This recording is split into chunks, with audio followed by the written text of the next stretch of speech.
The Basic Education Minister is emphasizing the importance of early childhood education, especially for the youngsters' developments. Sibiwe Gwagube says government is increasing subsidies for pupils and enhancing teacher training, especially in disadvantaged areas.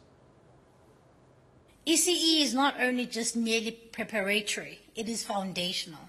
It lays the cognitive and social and emotional scaffolding upon which all learning is built later. A child's readiness for grade R or grade 1 is deeply influenced by the quality of care and stimulation they receive in the first 4 years of life.